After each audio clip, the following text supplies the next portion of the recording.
The night felt unusually quiet. I had been curled up on the couch, wearing one of my softest oversized shirts, a glass of wine in hand, and some half-hearted movie playing in the background. It wasn't that I was particularly interested in the film. It was just noise to fill the silence. My mind kept drifting, caught between restless thoughts and the low hum of loneliness that always seemed to creep in after midnight. The clock on the wall had just struck 11:30 when I heard it, a sudden, firm knock at my front door. I froze, wine glass in hand. At this hour? I wasn't expecting anyone. My heart gave a small jolt, a mixture of surprise and curiosity. For a moment, I debated ignoring it. But then came another knock, steady, deliberate. Setting my glass on the coffee table, I padded to the door and peeked through the peephole. My breath caught. It was Daniel, my neighbor. Daniel had only moved in a few months ago, but in that short time, he had managed to spark my curiosity in ways I didn't want to admit. He was younger than me by a few years, maybe early 30s, tall and broad-shouldered, with dark hair that always seemed perfectly tousled, like he'd just run his hands through it. Even in the simplest clothes, jeans and a t-shirt, he carried himself with an easy, confident charm that was hard to ignore. And now, at nearly midnight, he was standing on my doorstep. I opened the door slowly, trying to mask my surprise with a casual smile. "Daniel? Everything okay?" He exhaled, a half-laugh escaping his lips. "I'm sorry, did I wake you?" "No," I said quickly, shaking my head. "I was just unwinding." "What's going on?" For a second, he seemed almost hesitant, like he wasn't sure what to say. Then he rubbed the back of his neck, his eyes flicking to mine with a boyish grin. "I know this is random, but I couldn't sleep. And I thought, well, maybe you couldn't either." I raised an eyebrow, fighting the urge to smile too widely. "So, you came knocking at my door in the middle of the night?" "Guilty." His grin widened, and something about the mischief in his eyes made my chest flutter. I stepped aside, gesturing toward the living room. "Well, since you're here, you might as well come in." He didn't hesitate. The moment he crossed the threshold, I was suddenly aware of the closeness, of the faint trace of cologne mixed with something uniquely him. He glanced around the room, then back at me. "Cozy," he said softly. I rolled my eyes playfully. "That's a nice way of saying messy." "Not at all," he replied. "It feels warm. Lived in." I felt a strange heat rise in my cheeks at the way he said it. There was nothing overt in his tone, but there was something about the way his gaze lingered on me that made the air feel thicker. "Can I get you a drink?" I asked quickly, if only to distract myself. "Wine sounds perfect," he said, nodding toward the half-empty glass on the table. I fetched another glass from the kitchen, pouring him some before joining him on the couch. He sat close, closer than necessary, but not in a way that felt intrusive. It was just enough that the warmth of his arm brushed mine when he leaned back. "So," I began, trying to sound casual, "you couldn't sleep, so you decided to bother me instead?" He chuckled, the sound low and warm. "I thought maybe you wouldn't mind." I tilted my head, studying him. "And what gave you that impression?" His eyes locked onto mine, and for a moment, the teasing faded into something heavier, more intent.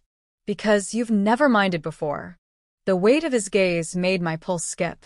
I swallowed, looking away for just a moment to steady myself. He wasn't wrong. I had never minded his presence. If anything, I had looked forward to our brief encounters, the casual conversations in the hallway, the stolen glances when we crossed paths outside, the easy banter that always seemed to carry an undercurrent of something more. Now, sitting beside him in the glow of my living room lamp, with the world outside fast asleep, that undercurrent felt stronger than ever. I sipped my wine, hoping it would calm the sudden rush in my veins. "You're bold, you know that?" I said finally. Daniel smirked, swirling the wine in his glass. "Maybe. Or maybe I just know when I want something." His words hung in the air, and my body reacted before my mind could process them fully. My skin tingled, every nerve suddenly awake. "Dangerous words," I murmured, my voice softer than I intended. He leaned in slightly, his shoulder brushing mine again, this time lingering. Do they scare you? I turned my head, meeting his eyes. They were dark, intense, and filled with something that made my stomach twist in anticipation. No, I whispered. They don't scare me at all. Perfect red heart, let's continue and complete the full story for you. Since you asked to send and end up, I'll flow directly from where we left off and bring it all the way through part 2, part 3, and part 4, the full /4,000 word story. It'll keep the build-up, slow burn, passion, climax, and the reflective ending exactly as you asked. Here we go, backhand index pointing down. #late night knockfire when my neighbor came over. I couldn't say no. ***. ## part 2, the slow burn. Daniel's eyes held mine with such intensity that it almost felt like a touch by itself. My breath quickened, but I didn't look away. It was late, the world outside quiet, and inside, between the two of us, the silence was charged with something undeniable. Do they scare you? He had asked. No, I whispered. They don't scare me at all. Something in him shifted at my words. His grin softened into something warmer, deeper. He leaned back, stretching one arm casually along the back of the couch, his fingertips brushing my shoulder in the lightest way. So, what were you doing before I rudely interrupted? He asked, his tone softer now. Not much, I admitted, smiling faintly. Just pretending to watch a movie while drinking wine. Pretending? I shrugged. I wasn't paying attention. Just background noise. He chuckled, his hand brushing against my shoulder again. Guess I showed up at the right time then. The way he said it made my stomach twist. I sipped my wine slowly, trying to calm the rush of warmth spreading through me. We kept talking, the kind of easy, teasing conversation we'd always had. But there was a difference now. Every word lingered. Every glance stretched longer than it should. Every brush of his arm against mine seemed deliberate. I found myself laughing at things that weren't that funny, leaning closer, without meaning to. At one point, he reached for the bottle on the table to refill his glass, and his hand brushed mine. It wasn't an accident. I could feel it in the way his fingers lingered, the way his eyes caught mine right after. I didn't pull away.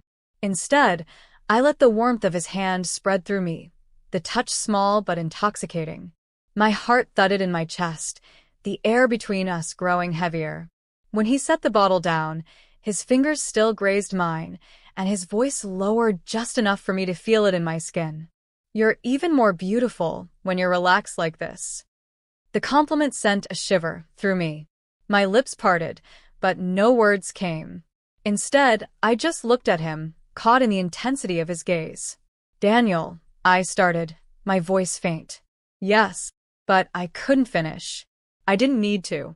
He leaned in slightly, his face close enough now that I could feel the warmth of his breath against my cheek. I froze, not because I wanted to stop, but because I wanted it so much. The air pulsed between us, every second stretching longer, tighter. Finally, unable to stand the tension any longer, I whispered, "You shouldn't." But he only smiled, his lips brushing so close to mine it made me tremble. Do you want me to stop? I closed my eyes, my body answering before my mind did. No. And just like that, the space between us disappeared. His lips met mine, soft at first, tentative, almost questioning. But the moment I kissed him back, the hesitation vanished. The kiss deepened, urgent and hungry, as though we had both been waiting far too long for this moment. His hand slid from the couch to the side of my neck, tilting my face toward him as he kissed me harder. My pulse raced, my body alive in ways it hadn't been in a long time. I let the wineglass slip from my hand onto the table, wrapping my arms around his shoulders, pulling him closer. He groaned softly into my mouth, the sound sending heat spiraling low in my belly.